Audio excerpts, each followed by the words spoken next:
안녕하십니까. 오늘의 말씀을 시작하겠습니다. 오래전 옛날 어떤 곳에서 거짓말 경연대회가 열리게 되었습니다. 이제 많은 관심과 기대를 가진 사람들이 이제 모인 가운데 드디어 이제 대회가 시작되었습니다. 제일 먼저 연단으로 나온 한 출연자가 이렇게 말문을 열었습니다. 나는 큰 바위가 거미줄에 대롱대롱 매달려 있는 것을 두 눈으로 똑똑히 보았습니다. 참으로 믿을 수도 없고 상상할 수도 없는 아주 놀랍고 신기한 일입니다. 그러자 사람들은 그 말을 듣고 시큰둥한 반응을 보이게 됩니다. 그리고 이어서 두 번째 나온 출연자가 등장하여 이렇게 또 말합니다. 나는 어느 날 두부를 먹다가 갑자기 이가 부러지는 바람에 치과병원에 다녀오게 된 일이 있었습니다. 이런 일이 있을 수가 있겠습니까? 그러나 이것은 사실입니다. 그래서 사람들은 역시 그 말도 별 재미가 없다는 듯 조용한 분위기를 계속 이어갔습니다. 그리고 나서 이제 세 번째 출연자가 등장하여 이런 말을 합니다. 나는 일평생 살아오는 동안 단 한 번도 거짓말을 하지 않고 항상 정직하게만 살아왔습니다. 이것은 그 누구도 부인할 수 없는 팩트입니다. 믿어주세요. 이제 이런 말을 하고 연단을 내려왔습니다. 그러자 이때 관중들로부터 아주 뜨거운 관심과 반응이 쏟아져 나오기 시작했습니다. 그리고 앞에 앉아있던 심사위원들도 이 사람을 이 거짓말 대회 1등으로 정하자고 만장일치로 결론을 내리게 되었다는 겁니다. 참으로 아이러니컬한 우스운 이야기가 아닐 수가 없는 겁니다. 그 이유는 바로 여기에 있는 겁니다. 이것이 지금 이 세상의 참 모습이라는 겁니다. 세상은 그렇게 진실보다는 거짓이, 진짜보다는 가짜가 더 인정받고 더 환영받고 더 인기를 얻고 더 잘 나가는 그런 세상으로 돌아가고 있다는 것입니다. 그래서 세상은 매일매일 쏟아지고 있는 정보나 뉴스도 무엇이 진실이고 무엇이 거짓인지를 가려내기가 힘들고 또 홍수처럼 밀려오는 수많은 그 SNS의 그 이야기들도 전부 무엇이 진짜이고 무엇이 가짜인가를 판별하기 어려운 세상이 되어버린 겁니다. 그리고 만난 사람마다 제각각 다른 모습을 가지고 상대방을 대하고 있기 때문에 과연 누가 진실한 사람이고 누가 거짓을 말하는 사람인가를 우리는 전혀 분간할 수 없는 그런 시대에 살아가고 있는 겁니다. 그런 시대를 우리는 하루하루 힘겹게 살아가고 있는 겁니다. 어떻게 보면 거짓과 진실, 가짜와 진짜를 구분하고 또 분별하려는 우리의 수고와 노력이 오히려 시대에 뒤떨어지는 바보 같은 사람이 되는 게 아닌가라는 생각을 할 때도 있는 것이 사실입니다. 그리고 우리의 마음은 점점 더 진실과 거짓, 진짜와 가짜, 선과 악의 그 경계를 구분하지 않고 살아도 아무 문제가 되지 않을 것이라는 그런 안일하고 무감각한 모습으로 물들어가고 있는 겁니다. 어떨 때는 진실의 가면을 쓰거나 진짜로 포장된 이 거짓과 가짜의 모습을 보면서도 오히려 그것을 드러내기보다는 그것을 숨기려 하고 덮어버리려는 그런 지나친 망각에 사로잡힐 때가 있는 겁니다. 이것이 오늘날 우리가 살아가고 있는 현실적인 거짓 세상의 모습인 겁니다. 그래서 우리는 거짓 세상과 진실한 세상 이런 주제를 다시 한번 이야기하지 않을 수가 없게 되는 겁니다.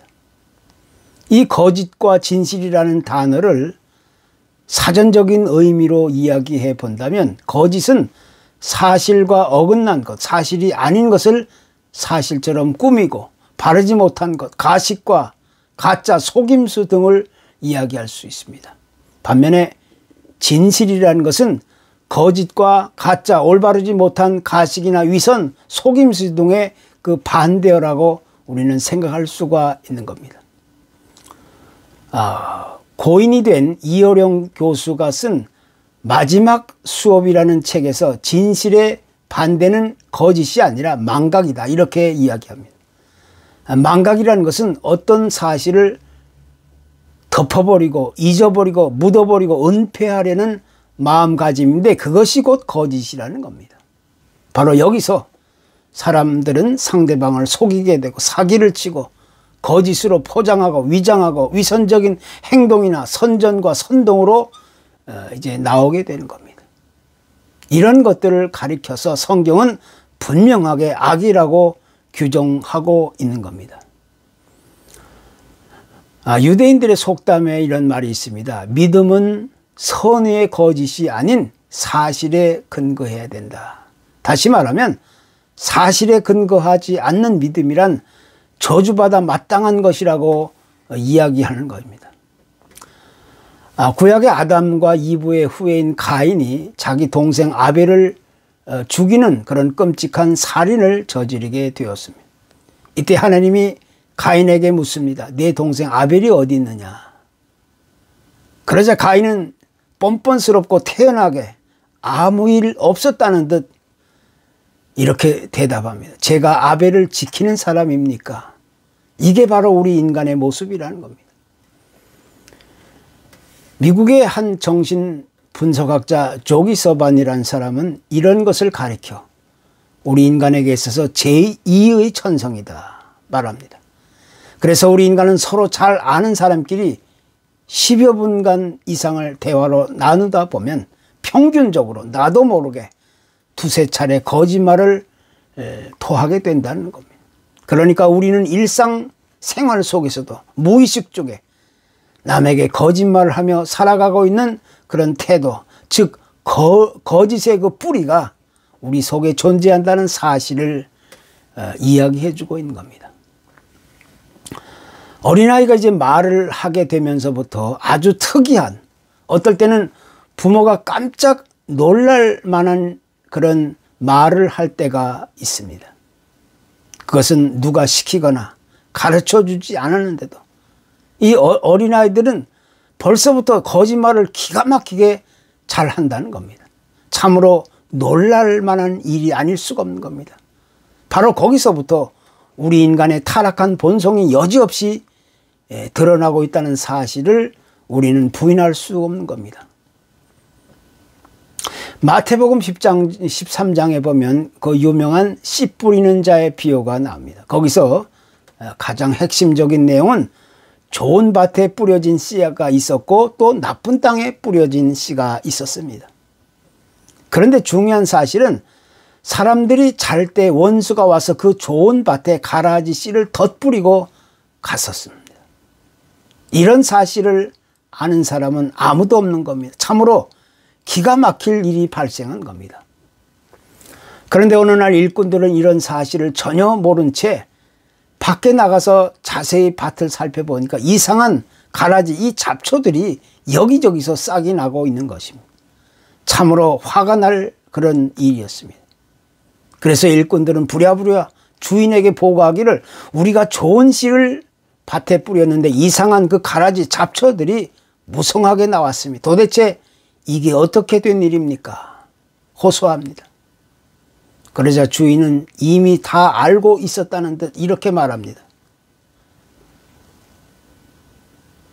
원수가 이렇게 하였구나.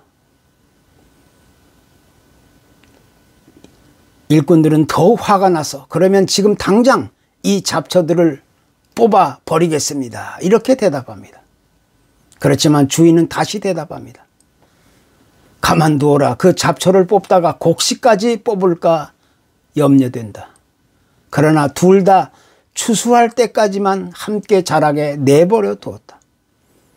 그때 가라지는 먼저 가두어 불사르게 하고 곡식은 모아 창고에 넣어라. 이것이 곧 하나님의 계획인 겁니다. 세상은 선과 악이 함께 공존하고 있다는 사실을 하나님이 인정하고 또 허락하셨다는 겁니다. 진실과 거짓, 진짜와 가짜가 함께 공존하도록 그렇게 하나님이 인정하시고 허락하셨다는 것입니다. 물론 지금 당장 그 진실과 진짜를 괴롭히고 힘들게 하고 나쁜 영향을 주는 그 거짓과 가짜, 사이비, 위선과 속임수, 사기, 불법 이런 악의 근원을 깨끗이 제거하고 몰아내고 심판하실 수도 있는 것이 사실입니다. 그러나 하나님의 의도는 지금 당장 그들을 깨끗이 청소하고 몰아내고 제거하고 심판하기보다는 그들을 이 세상에서 진실과 함께 공존하게 하셨다는 겁니다. 그러다가 결국 추수 때와 그 시기가 오게 되면 그들은 영락없이 하나님의 심판과 멸망의 길로 나가게 되는 겁니다. 바로 여기서 우리 하나님의 백성들이 이 어둡고 험악한 세상에서 과연 어떻게 살아가야 하는지 그 명분과 목적이 더 분명해지게 되는 겁니다. 하나님은 우리로 하여금 어둡고 험악한 이 세상 속에서 거짓과 가짜, 속임수와 악이 판치는 세상을 멀리 떠나서 어떤 외딴 곳에서 그렇게 따로 살라고 요구하신 것이 아닙니다. 하나님은 오히려 이렇게 어둡고 험악한 거짓이 판치는 세상에서 살아가는 동안 계속 밀려오는 온갖 거짓과 악의 세력과 어둠과 사탄의 공격을 적극적으로 대처하고 싸워가면서 살아가야 할 것을 가르쳐주고 있는 겁니다. 우리 그리스도인의 삶의 정체성과 그 지혜가 바로 여기서부터 요구되는 겁니다. 우리 그리스도인은 어떤 일이 일어난다 할지라도 세상에 물들거나 휩싸이거나 세상과 타협하고 세상과 친구되어 동화되고 거기에 동조하지 않고 오직 하나님의 말씀과 성령에 의지하여 살아가야 할 것을 성경은 우리에게 아주 강력하게 요구하고 있는 것입니다. 우리 그리스도인이 오늘날 이와 같은 거짓 세상, 어둠의 세상, 사탄의 세상에서 살아가야 할 삶의 올바른 방향이 바로 여기에 있는 겁니다. 세상 많은 사람들은 자기가 가는 길이 어떤 길이고 또 어떻게 가야 하는지를 전혀 모르고 있습니다. 그러나 우리 하나님의 백성들은 어떤 길을 어떻게 가야 하는지를 분명하게 깨달아 알고 세상을 살아가고 있는 사람들입니다. 그렇기 때문에 성경은 우리 하나님의 백성들에게 기회가 있을 때마다 지금은 자다가 깰 때가 되었다. 깨어 있으라. 그 시기와 때를 알라. 분별하라. 이렇게 강조하면서 우리 그리스도인의 영적인 그런 긴장감을 우리에게 요구하고 있는 겁니다. 예수님이 십자가에 돌아가시기 전에 주님은 유대인들에게 붙잡혀서 대제사장과 빌라도의 법정에 이제 끌려가게 되었습니다. 바로 그때 예수님은 이제 재판을 받게 되었는데 그 법정은 한마디로 이야기해서 온갖 거짓과 위선과 가짜와 속임수로 가득 찬 곳이었습니다. 그런데 그 법정 안의 모습은 크게 두 가지로 나누어 생각해 볼 수가 있습니다. 한 부류의 사람들은 예수님을 어떻게 해서든지 죽이려는 그런 거짓말 속에 있는 사람들이었고, 또 다른 한 부류는 자기가 살려고 하는 그런 거짓말을 한 사람들이었습니다. 예수님을 죽이려 하는 자들은 온갖 거짓과 위선과 가짜와 속임수를 동원해서 어떻게 해서라도 예수님에게 올가미를 씌워 사형에 처하겠다는 그런 계획을 가지고 있습니다. 그리고 자기가 살려고 하는 자들 중에는 대표적으로 베드로 같은 사람입니다.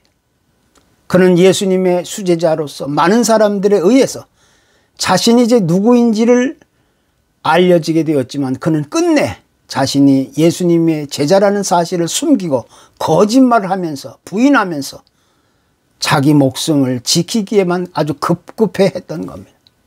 바로 이러한 모습들이 오늘을 살아가고 있는 이 거짓 세상의 참담한 모습이라는 사실을 우리가 다시 한번 깨달아 알게 되는 겁니다.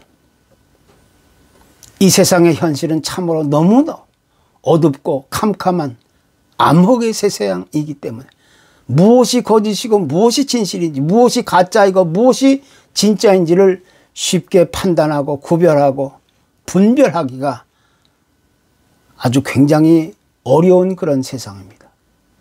세상의 정치나 경제, 문화, 사회, 교육, 종교 등 대부분의 많은 부분들에서 그런 것들이 아주 그럴듯하게 거짓과 위선으로 포장되고 선전되고 선동되고 있는 그런 세상에 우리가 지금 처해 있는 겁니다. 예수님이 이미 말씀하셨듯이 세상에 이렇게 되는 것은 이상한 것이 결코 아닙니다. 오히려 이것은 하나님이 계획하신 일 중에 한 부분에 속한 것입니다. 그것은 마지막 날에 하나님의 심판을 위해 준비되는 과정으로 우리가 해석할 수가 있는 것입니다. 그렇기 때문에 우리 하나님의 백성들은 이럴 때일수록 더욱 정신을 차리고 세상을 올바로 분별하며 살아가야 할 그런 삶의 기회와 도전과 방향이 요구되는 겁니다. 사도 바울은 말하기를 그런즉 거짓을 버리고 각각 그 이웃과 더불어 참된 것을 말하라, 이렇게 우리에게 가르칩니다. 만약 우리가 마음의 결심과 각오를 굳게 다지면서 거짓과 위선과 교만을 물리치고 진실을 말하고 참된 것을 따를 수만 있다면 우리가 잠시 힘들고 지치고 고된 삶이 있다 할지라도 결국에는 하나님의 위로와 축복의 통로가 우리를 위해서 크게 열려지게 되는 겁니다. 우리 그리스도인의 인내와 믿음이 바로 여기서 요구되고 있는 겁니다.